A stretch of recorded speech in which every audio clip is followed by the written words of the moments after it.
Alors, je vais reparler d'un ouvrage qui est paru en 1940, donc il y a 80 ans et quelques, qui est bien connu, qui est Grandeur et pitié de l'astrologie de Don Néroman, paru chez Éditions Sorlo.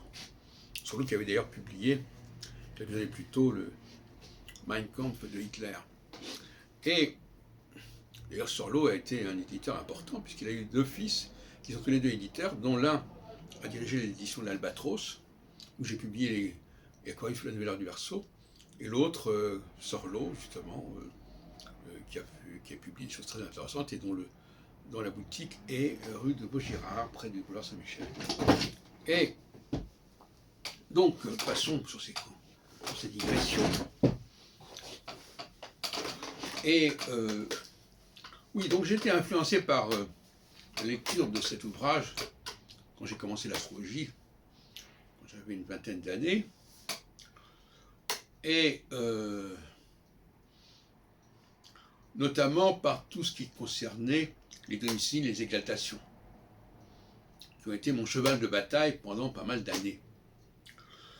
Et avec des calculs compliqués, dont je donne la totalité dans les mathématiques de l'histoire Paris en 83. Alors là, on a jonglé avec les chiffres, les démonstrations chiffrées, etc. Et je reconnais que ça m'a beaucoup excité à l'époque. On arrivait à des structures géométriques comme ça, en zigzag, qui repensaient l'ADN. Je pense à Lisa Morpurgo, qui travaille un peu dans cette direction, et à laquelle je rends hommage. Dans son édition italienne, Introduzione all'astrologia. L'édition française, 74, était dédiée à Paul Colombet, je crois. Enfin bref. Et là-dedans aussi, elle parle du déchiffrement du zodiaque, déchiffrazione. Et donc, je m'aperçois, j'ai un peu le même problème avec André Barbeau, qui m'a beaucoup influencé aussi, et qui m'a coupé de la recherche sur le thème natal, comme étant étrangère à l'astrologie mondiale, ce qui est une erreur majeure. Il n'y a pas d'astrologie mondiale sans étude des thèmes natals des grands leaders. Et ça, Barbeau n'a pas été dans cette direction. Très peu. Donc, le titre me plaît beaucoup, évidemment, Grandeur et pitié de l'astrologie, mais le tort de Néroman, le tort si on peut dire, c'est de ne pas avoir compris qu'il y avait un déséquilibre dans le système. Que vouloir faire correspondre 7 planètes avec 12 signes, c'était une impossibilité. Et qu'on ne pourrait y parvenir que par des expédients. Ce que j'ai compris, moi, tardivement d'ailleurs, je dois s'avouer. Alors voilà les tableaux que propose le roman. Il essaye vainement de s'y retrouver, évidemment. Alors, évidemment, on peut tricher en disant, voilà, on met tout en haut le soleil et la lune, donc ils n'ont pas besoin de deux signes, eux. Les autres, oui. Et en face de le soleil et la lune, on met les deux domiciles de Saturne. Et puis, il y a aussi les exaltations qu'il faut rajouter, on ne sait plus très bien comment. Et j'ai montré, moi, que, alors j'espère que Néroman m'écoute de l'autre côté, voilà donc tout le tableau propose, c'est d'ailleurs pas très original, certaines mesures, enfin, voilà. J'ai montré, à la lumière de mes travaux sur la Kabbale, et notamment du Sefer Yetzira, j'ai montré que le Sefer Yetzira avait connu une déformation. Une déformation, puisqu'il distingue 3 catégories de lettres hébraïques sur les 22. Les 3 lettres mères, les 7 lettres doubles et les 12 lettres simples. D'ailleurs, ça, j'en parle aussi dans Papier pour l'astrologie. Et le problème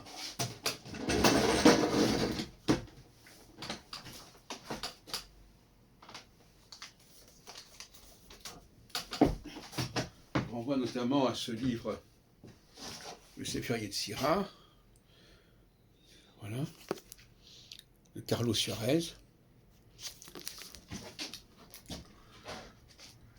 Or, dans la langue hébraïque, la grammaire hébraïque, elle, ne considère qu'il n'y a que 6 lettres doubles. Parce que le mot double renvoie en fait à la double prononciation de la lettre.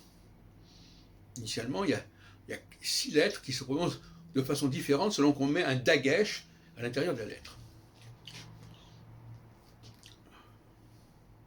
Et le resh est une 7e lettre pour faire cette lettre double, et ce resh n'a pas ce statut de dualité grammaticale. Donc ce resh, on l'a rajouté pour faire cette, quitte à enlever au système de 4 lettres mères, une lettre mère pour qu'il n'y en ait plus que 3. Et bien ce genre de gesticulation, c'est ce qu'on trouve également dans la tétrabible de Ptolémée. Alors, c'est amusant parce que Néroman critique pas mal Ptolémée, mais il ne s'aperçoit pas de ce subterfuge. Il ne s'aperçoit pas qu'on a rajouté Saturne. Et qu'on n'aurait pas dû le rajouter. Parce qu'il est évident que le 6 est plus facile à gérer que le 7 par rapport au 12. Puisque le 6 c'est la moitié de 12. Et donc 12 c'est 2 fois 6. Je dis les banalités. Là. Bon, alors il a fallu quand même pas mal de temps pour s'en apercevoir de ce subterfuge. Donc voilà, donc il ne s'est pas aperçu qu'on avait, normalement le Soleil et la Lune avaient chacun leur domicile, et ce n'était pas un phénomène de symétrie par rapport à un axe. Hein. Chacun leur domicile, ou plus exactement, il y avait le Soleil et la Lune en domicile, et le Soleil et la Lune en égalisation, mais dans le même système. Il n'y a pas besoin d'avoir des égalisations à côté. Le système des domiciles, soi-disant, de Ptolémée, c'est aussi le système des égalisations. Parce qu'il y a un système Cancer-Lion avec les 5 planètes qui vont à la suite, et puis il y a un système Bélier-Taureau avec les 5 planètes qui vont à la suite. Bon. Donc on a les domiciles d'égalisation dans le même système. Et là, on a dans les 2 cas quelque chose qui s'appelle le Thema Mundi, le double Thema Mundi, parce que Mercure et Vénus se trouvent dans le cadre de leur élongation. Parce que si effectivement Mercure en Vierge est à 28 degrés éventuellement du Soleil en Lion, ça ne peut pas être le cas de Mercure en Gémeaux. En revanche, Mercure en Gémeaux est à proximité du groupe Bélier-Taureau, exaltation. Voilà, donc je salue les travaux des romans, mais malheureusement, de ce côté-là, il n'a pas, ça aurait été à son honneur, il est mort en 53, ça aurait été à son honneur de repérer cette anomalie systémique. Malheureusement, ça n'est pas été le cas.